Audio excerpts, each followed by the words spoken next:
Hello everyone, my name is Nisha and in today's video we are going to study branches of psychology। तो चलिए अब हम देखते हैं साइकोलॉजी के मेन ब्रांच को एक सिंपल डायग्राम के थ्रू। आपके सामने जो चार्ट दिखाई दे रहा है ये साइकोलॉजी के बेसिक क्लासिफिकेशन को शो करता है। साइकोलॉजी को हम दो ब्रॉडर कैटेगरी में डिवाइड करते हैं। फर्स्ट है कोर साइकोलॉजी एंड सेकेंड है अप्लाइड साइकोलॉजी। कोर साइकोलॉजी का मतलब होता है साइकोलॉजी के वो एरिया जो बेसिक कॉन्सेप्ट को समझाते हैं, like general psychology, abnormal psychology, social psychology, physiological psychology and developmental psychology. दूसरी तरफ है अप्लाइड साइकोलॉजी जो इन बेसिक कॉन्सेप्ट को रियल लाइफ प्रॉब्लम सॉल्व करने के लिए अप्लाई करती हैं, जैसे educational psychology, clinical psychology, health psychology and competitive psychology. मतलब हम पहले माइंड और बिहेवियर की स्टडी करते हैं कोर साइकोलॉजी के अंदर और फिर उस नॉलेज को डेली लाइफ में यूज़ करते हैं अप्लाइड साइकोलॉजी के अंदर। अब हम एक एक करके इन सभी ब्रांचेस को डिटेल में समझेंगे विद एग्जांपल। फर्स्ट है जनरल साइकोलॉजी। जनरल साइकोलॉजी एक तरह से साइकोलॉजी की फाउंडेशन है और सबसे इम्पोर्टेंट पार्ट भी, क्योंकि बिना बेसिक समझे हम किसी भी सब्जेक्ट को डीपली ग्रैस्प नहीं कर सकते। जैसा कि नाम से ही क्लियर है, जनरल साइकोलॉजी मतलब ये एक बेसिक साइकोलॉजिकल कॉन्सेप्ट को कवर करता है। इसमें हम समझते हैं लर्निंग, मेमोरी, इमोशंस, परसेप्शंस और मोटिवेशन। हम सब ने अपनी लाइफ में एक ना एक बार ये लाइन ज़रूर बोला होगा, यार मुझे ये काम करने के लिए मोटिवेशन नहीं मिल रहा। लेकिन क्या कभी हमने ये सोचा है कि मोटिवेशन होता क्या है, कहाँ से आता है ये मोटिवेशन, या हम मोटिवेट फील क्यों करते हैं या कब नहीं करते। इन्हीं सब बेसिक क्वेश्चंस का आंसर हमें मिलते हैं जनरल साइकोलॉजी के अंदर। फॉर एग्जांपल, जब आप किसी एग्ज़ाम की तैयारी नहीं कर रहे होते, फिर आपके पास आके आपसे एक फ्रेंड बोले कि कल टेस्ट है, तब आप अचानक से पढ़ने बैठ जाते हैं। वही सडन शिफ्ट मोटिवेशन का नाम है। अब देखते हैं second branch, abnormal psychology. Abnormal psychology उन बिहेवियर को समझने की कोशिश करता है जो नॉर्मल से अलग होती हैं। अब हम ये देख लेते हैं कि नॉर्मल क्या होता है और एबनॉर्मल क्या होता है। नॉर्मल वो बिहेवियर होता है जो मेजॉरिटी लोगों के बिहेवियर से मैच करता है, सोसाइटी के रूल और कल्चर के अकॉर्डिंग एक्सेप्टेबल होते हैं। ये लोग इंडिविजुअल और दूसरों के लिए हार्मफुल नहीं होते। पर्सन अपनी लाइफ नॉर्मली मैनेज कर पाता है, लाइक काम करना, रिलेशंस, इमोशंस एक्सेट्रा। अब देखते हैं एबनॉर्मल क्या है।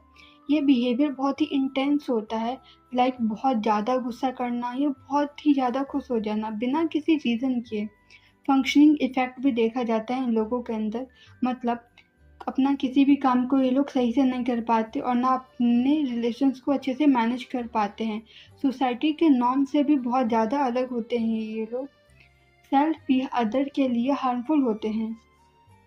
जैसे ब्रांच का गोल होता है उन प्रॉब्लम्स को सॉल्व करना और आइडेंटिफाई करना और उनके रीजंस को समझना और ट्रीटमेंट का ऑप्शन बनाना। इसके अंदर जो डिसऑर्डर्स होते हैं वो है डिप्रेशन, एंजाइटी, ओसीडी, फोबिया या हेलुसिनेशंस के पेशेंट के अंदर ये एबनॉर्मल वाले बिहेवियर देखने को मिलता है हमें।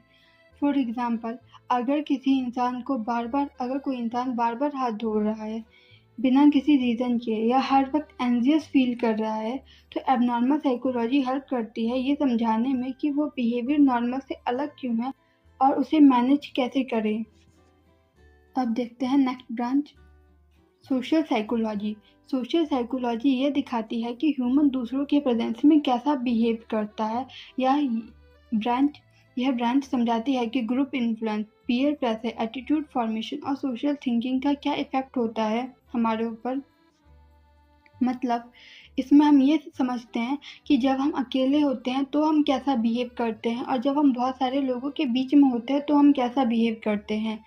एग्जाम्पल से देखते हैं, आपने कभी ऐसा फील किया होगा कि जब पूरी क्लास एक क्वेश्चन का गलत आंसर दे रही होती है तो आप भी कंफ्यूज हो जाते हैं और उस क्वेश्चन का आंसर गलत दे देते हैं। इवन अगर आपको उस क्वेश्चन का आंसर सही पता है तब भी ऐसा हो जाता है। दैट इज़ कन्फर्मिटी, जो सोशल साइकोलॉजी का एक पार्ट है।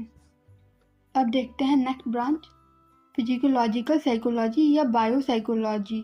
यह ब्रांच बॉडी और ब्रेन के बीच के लिंक को समझाने की कोशिश करती है कैसे brain chemical, hormones, nervous system काम करता है और उनका बिहेवियर पर क्या इफ़ेक्ट होता है। एग्जाम्पल से देखते हैं, आप जब भूखे होते हैं या इरिटेट फील कर रहे होते हैं तो ये आपका मूड नहीं होता, बल्कि आपका ब्लड शुगर लेवल होता है जो आपके मूड और बिहेवियर को इन्फ्लुएंस कर रहा होता है।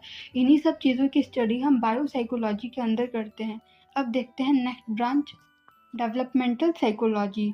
यह ब्रांच समझाती है कि ह्यूमन बीइंग कैसे डेवलप हुआ है हर स्टेज पे। मतलब जब एक बेबी बॉर्न होता है तब से लेकर के वो अपने ओल्ड एज तक कैसे वो हर स्टेज पे खुद को डेवलप करता है, कौन कौन से मेंटल चेंजेस आते हैं उसके अंदर, और फिजिकल चेंजेस को भी हम स्टडी करते हैं इसके अंदर। फॉर एग्जाम्पल, जब एक बेबी पहली बार बात करना सीखता है या एक टीनेजर आइडेंटिटी कंफ्यूज होता है तो डेवलपमेंटल साइकोलॉजी ये बताती है कि ये चेंज नॉर्मल है और क्यों होते हैं। अब देखते हैं next branch, educational psychology. Educational psychology study करती है कि लोग कैसे सीखते हैं और लर्निंग प्रोसेस को बेटर बनाने के कौन कौन से तरीके हैं। ये ब्रांच टीचर्स के लिए भी इम्पोर्टेंट होती है ताकि वो समझ सके और सीख सके कि स्टूडेंट का लर्निंग स्टाइल कैसा है। एग्जाम्पल के साथ देखते हैं इसे, अगर किसी स्टूडेंट को डायग्राम से और विजुअली चीज़ें ज़्यादा जल्दी याद होती हैं और समझ आती हैं तो वो विजुअल लर्निंग है। एजुकेशनल साइकोलॉजी बताती है कि उसके लिए कौन सा मेथड इफ़ेक्टिव होगा। हर इंसान का लर्निंग करने का तरीका अलग होता है। इसके अंदर हम सीखते हैं कि कौन सा इंसान किस तरीके से सीख सकता है। अब देखते हैं next branch, clinical psychology. Clinical psychology deal करती है मेंटल इलनेस के ट्रीटमेंट से। अभी जो डिसऑर्डर्स हमने ऊपर देखा था एबनॉर्मल साइकोलॉजी के अंदर, like depression, anxiety, phobia, schizophrenia, bipolar disorder, जिसका ट्रीटमेंट हम क्लिनिकल साइकोलॉजी के अंदर करते हैं। एग्जाम्पल से देखते हैं, अगर कोई पर्सन हर वक्त लो फील करता है, ये इंटरेस्ट लूज कर रहा होता है हर चीज़ में से अपना, या फिर स्लीप प्रॉब्लम फेस कर रहा होता है लॉन्ग टाइम से, तो ये डिप्रेशन का कॉज हो सकता है।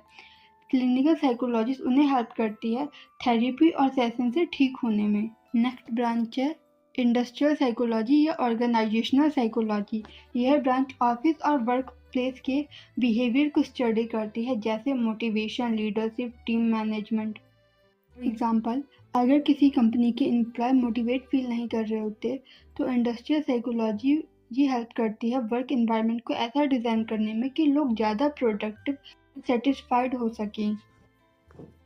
नेक्स्ट ब्रांच है हेल्थ साइकोलॉजी। हेल्थ साइकोलॉजी एक ऐसा ब्रांच है जो माइंड और बॉडी के बीच के कनेक्शन को समझाने की कोशिश करता है। यह दिखाता है कि हमारे थॉट, इमोशन, लाइफस्टाइल और हैबिट का हमारे फिजिकल हेल्थ पर क्या असर पड़ता है। यह ब्रांच ये समझाने में हेल्प करता है कि स्ट्रेस हमारी बॉडी को कैसे इफ़ेक्ट करता है, लोग हेल्दी या अनहेल्दी लाइफ क्यों चूज़ करते हैं, क्रोनिक डिजीज़ लाइक डायबिटीज़ या हार्ट डिजीज़ का हमारे मेंटल हेल्थ पे कैसा असर होता है, डिजीज़ प्रिवेंशन और रिकवरी में माइंड का क्या रोल होता है। बेसिकली फिजिकल हेल्थ और माइंड का रिलेशन को हम हेल्थ साइकोलॉजी के अंदर समझते हैं। नेक्स्ट ब्रांच है कॉम्पिटिटिव साइकोलॉजी। कॉम्पिटिटिव साइकोलॉजी एक ऐसा ब्रांच है जिसमें हम ह्यूमन और एनिमल के बिहेवियर को कंपेयर करते हैं ताकि हम समझ सकें कि बिहेवियर कैसे इवॉल्व हुआ है और डिफरेंट स्पीसीज़ का माइंड कैसे काम करता है। इस ब्रांच में रिसर्चर्स एनिमल जैसे मंकी, डॉग, रैट के बिहेवियर को ऑब्जर्व करता है, जैसे कि लर्निंग, मेमोरी, फियर और इमोशंस, और उन्हें ह्यूमन बिहेवियर से कंपेयर करता है। फॉर एग्जाम्पल, पैवलर का डॉग एक्सपेरिमेंट या चिंपैंजी ट्रेनिंग, यह कॉम्पिटिटिव साइकोलॉजी के एग्जाम्पल हैं जिससे हम लर्निंग करते हैं कि बिहेवियर कैसे शेप होता है। Thank you for watching.